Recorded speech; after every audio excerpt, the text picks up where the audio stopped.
but I want to take a little ride, and I want to talk about if you should be riding solo off-road on your big adventure bike or even a dual sport. I think most people you're going to find are going to say no, that it's not safe to ride off-road by yourself with big adventure bikes or even like dual sports or dirt bikes. The reason is because it's high risk.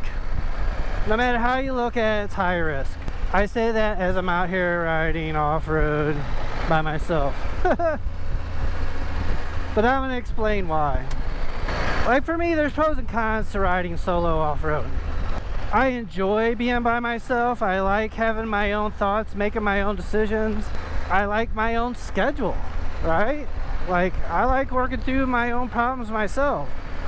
Do I want a bunch of serious problems? No, I sure don't, but I still try to limit my risk because it is high risk. You can get hurt, you can break down, you can break yourself. There's pros and cons to riding in groups too. You have more help when you ride in groups. You're not going to exert as much energy if you have problems. You're going to have more resources to work your way through problems. There's benefits, but it's also riding in groups, it can lead into trouble too, like where you're trying to stay with the group you're with and they're more experienced than you, and that creates problems. Or riding over your head or riding over your skill level. That creates problems. That can happen on group rides. That can happen on solo rides, and that can happen on group rides, alright? I ride solo by myself off-road because like I just don't have the time to wait for people. It's just my schedule. That's one of the big things. I like riding with other people. I like sharing and going to places, and like I like having other people in my videos and stuff like that. Like, but my whole point of this is you got to understand that it's more dangerous solo. You got to do things to lower your risk if you're gonna do it, and just realize that it could lead to serious potential problems. All right, breaking down in the middle of nowhere, breaking yourself in the middle of nowhere, or getting stuck and getting worked. All those are factors solo. So I take precautions. I'll do it, but like I lower my risk. I can't ride the way I would in a group. I can't be as aggressive, right? I have to manage risk better by my solo. It's important to do. If you're a beginner and you got a new adventure bike or a new dual sport, you do want to go off-road. Like, it's hard to always wait for people and go with people to ride with and people that ride at your level and all that kind of stuff, right? Like, you just got to be very cautious, and you got to take baby steps. Don't try to go ride the hardest, toughest trail. Don't try to go super fast. Just start with baby steps. Get your feet wet. Like, just go ride a regular gravel road and see how that is. Work your way up. Just stay out of technical stuff, right? Let's face it, what's technical on an adventure bike isn't necessarily technical on a dual sport. Thick sand on a big adventure bike is super technical. I know a lot of people will argue that, but the reality is what I just said is true. That deep sand and thick stuff is super technical on an adventure bike, but it's not on a dual sport. Why is that? Well, because on a dual sport you can go through it a lot easier, and the weight is a huge factor. A 250-pound bike or 300-pound bike is a lot different than a 500-pound bike. Like, that weight will show deficiencies in your riding ability. Do yourself a favor and don't get into super technical stuff right away. Like, work your way up. You know, like, I try to ride trails that are not so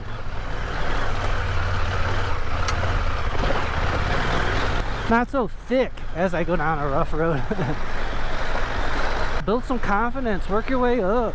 It's easy on these big bikes to go and get yourself in trouble. If you're taller, bigger, stronger, it's going to be easier for you to handle the bigger bikes. Plain and simple. Your skill level, the better your skill level, the easier it is going to be able to manage those, no matter what your size is. Because the thing is, like, you have to stay in the balance spots. You get out of the balance spots, it's going to cost you energy. As you become more experienced, you become more efficient at riding the bigger bikes off the road and more technical stuff. Pretty sweet.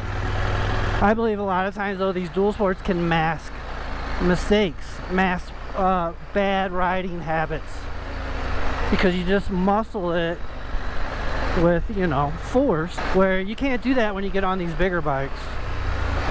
It shows the deficiencies in your riding a lot faster and a lot quicker, because you can't just muscle everything all the time. Oh, and like I said, if you're a bigger guy and stronger guy, you can, but you're still working harder than you need to be.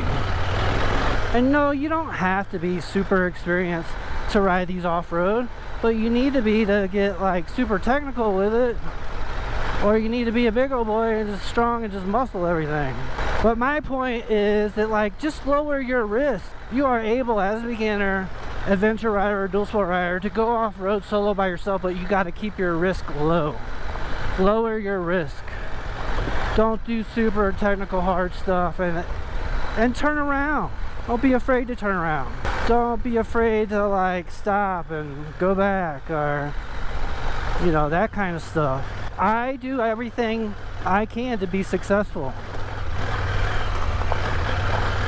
right? Like, tire pressure is a big deal. It helps, right? Like having water, not being exhausted, all those things help. Just do every little thing you can to be successful. Don't worry, you'll find your way into, like, getting into trouble and getting yourself out, and then you'll start realizing your limits and what you should and shouldn't be doing, what you need to work on, those kind of things. I mean, if you're super experienced on a dirt bike or dual sport, yeah, like, it's gonna carry over pretty well. But if you're mediocre on a dual sport, you're gonna have a learning curve on these big adventure bikes, unless you're practicing all the right body positions and maneuvers and counterbalances and all the little things that you're supposed to. I'm beginner to intermediate. Is that me being humble? Probably, because I just feel like I have a lot to learn still. I know what I'm supposed to do, I just can't put everything together all the time. I get in thick stuff, more technical stuff, yeah, you know, I get caught out of position. I'll say this, any motorcycle in sand is work. But when they're heavier, it's even more work.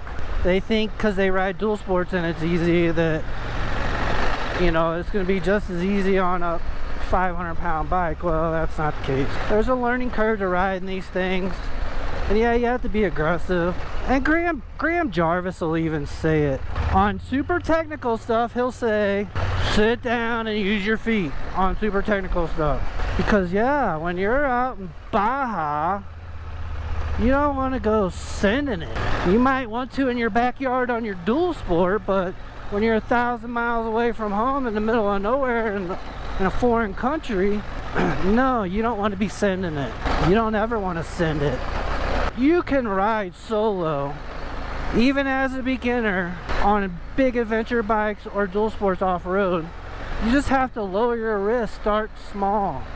Start with just gravel roads. Start with simple stuff. Do stuff to be successful, to build confidence, to do a little more the next time. The whole point, though, is not to tear yourself up, not to tear your bike up, so you could do it again tomorrow, right? You'd much rather ride another day than send it to the fucking hills, because we're with a bunch of swinging dicks and we got a reputation to uphold, is that we're a good rider. So much ego out there, it's amazing. I've rode with people that are super difficult, and I rode with people that are super easy. You still are compromising. Even for somebody that's easy to ride with, it's still a compromise. You're compromising a lot more with somebody who's a lot more difficult. Look at that. Pretty sweet. Just be cautious. Take your time. Show some discipline. Be disciplined. Don't ride over your head. Don't ride at 100%. Don't even ride over 70%. Just get your feet wet. Start with easier stuff. Build a little confidence. Move to the next one. Lower your risk as much as you can. I like to refer to like playing hockey. if you played hockey with no pads, would you play the same way you played hockey with pads? Hell no, you wouldn't. Right? You wouldn't be diving out with no elbow pads. You wouldn't be blocking shots with no knee pads, right? You're not going to do everything you would do. Don't ride solo and try to do the same things you would do if you had all this help and stuff. And you get yourself into trouble with other people too, so don't think just because you're with somebody you're good. Alright? Because that's not always the case. You have to decide as a group whether to try stuff, you know. It's nice having, you know, a little extra help and more resources, and those things are nice to have. But yes, you can. Just be cautious. Lower your risk as much as possible. You know, I know some people will argue this. I'm just trying to explain to newer people that it's not what you think. So, like, be cautious and tread lightly at first. Don't just dive in the deep end. Slow your risk a bit. Obviously, going by yourself, you're increasing risk, but I get tired of waiting around for people. So I go on my own, and like, through my own trials and tribulations, I've learned I gotta put energy into keeping it up. Because if you drop it, it's work, and I gotta unload stuff, and depending on what I'm in, it could be even harder. And it's not like picking it up on the street, I can tell you that. I hope this helps some people. Either pull in the reins or open the gates, whichever one is for you, and start working your way slowly off-road if that's what you want to do. Don't just jump in the deep end. There's no need to. Just like Graham Jarvis, you learn to go slow, you'll end up going faster. You'll learn faster if you take your time rather than jumping too far over the limit and then hurting yourself, hurting your bike. Then you're talking weeks, months without riding. Thanks for watching. I appreciate you guys. Don't forget to click the like button and go ahead and subscribe if you haven't already. Appreciate you. See you on the next one.